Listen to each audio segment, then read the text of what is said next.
180. Let's get to the second in the Purge franchise, which is the Purge Anarchy. This one came out in 2014, 1 year later, so they're really churning these things out. Written once again by James DeMonico, stars Frank Grillo, Carmen Ejago, Zach Gilford, Kylie Sanchez, Zoe Soul. And the synopsis is 3 groups of people intertwine and are left stranded in the streets on Purge Night, trying to survive the chaos and violence that occurs. So, when this one had came out, I don't think I saw it in theaters. I only saw it because I'd been fairly turned off by the first one. I was like, not really that interested. But then I maybe got it on Blu-ray or something like that.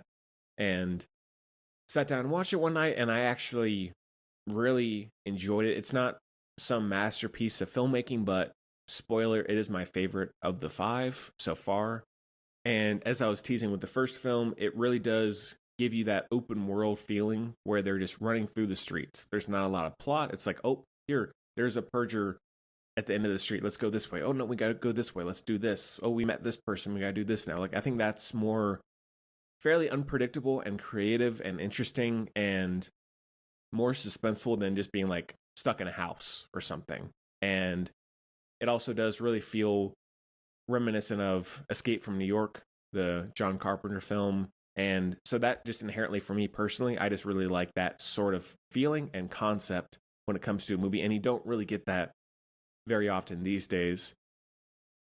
And then also, urban warfare is something that cinematically really is underused nowadays. I don't know why, but there's so much from a visual perspective and how certain scenes and action scenes are choreographed and where you go and what happens that I think urban warfare really lends itself to in a cinema perspective. But at the same time, not that it's a huge detractor, because it is low budget horror films and people are going to do stupid stuff, so they get into more dramatic situations. We're never really going to be able to escape that with this franchise or anything like it, I would say. But little nitpicks.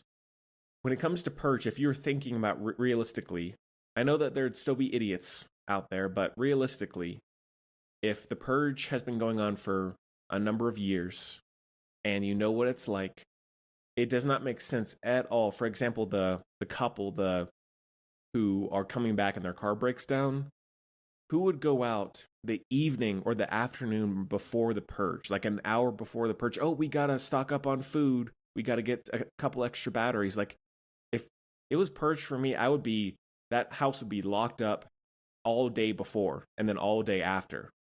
I wouldn't be thinking, oh, I need to go get McDonald's at 5:30 p.m. and the Purge starts at 6. Like, oops, like what could happen?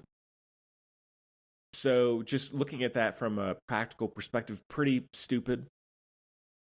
And then also the girl who works, the daughter who works at the restaurant where, they're getting off right before the Purge ends. Who is going to go get a meal at a diner at 5:30, 5:45 p.m.? Oh, Purge starts in 10 minutes, but let's go grab some eggs. Like, no one's going to do that. And so I think having store owners, restaurant owners closing up shop an hour or so before the Purge just seems so ridiculous. So all those setups I was like, okay, like, I can forgive it. It's not a huge deal. I get what kind of movie it is, but really pretty poor writing there conceptually. But besides that, when they get out onto the streets, they get past all the logic issues and they're like, all right, we just need to survive. It's shot well, decent lighting, the sound design is good, and overall the direction is an improvement over the first. And the incorporations of these different types of purgers, I think some are more cartoony than others, but I think that's intentional. Because there's like Big Daddy, I think his name is, where he's like, we got 2 more for your personal purge, and he's just driving around in a big truck, with his henchmen. I think that's pretty ridiculous, but it's still, at least in some way, a scary image in terms of the design of the character, but also goofy. I think the only one actually, and it reminds me the most of Alex Garland's Civil War, is where there's this lone sniper on a rooftop. He's just picking off people at random. He's not some like maniacal barbarian racing through the streets with axes or machine guns or something. He's literally just sitting on a rooftop. Hey, I'm just going to take out some people. I think that's the most realistic thing probably about the whole movie, or this whole first series of films, where that person, that purger, feels the most like an actual guy, scarily so. And then I also like the idea of Frank Grillo's character, who is in some ways almost like a Mad Max kind of guy, where he's just driving around in the night, maybe helping someone, maybe not. In some ways a do-gooder, but also has a pretty dark past. I think while there's nothing super complex to that character, it's at least interesting, and it's an attempt to make something slightly more dynamic when it comes to writing.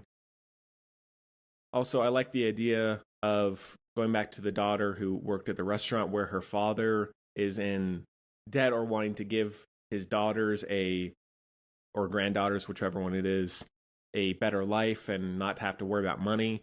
He's offering himself to rich purgers in order for his family to get a payout. I think that's it's disturbing, but I could also sadly so see that happening, where the wealthy are taking even more advantage of the poor in this sort of situation. So I think that's at times a little cartoony in terms of the whole sacrifice thing. That's where it really loses me.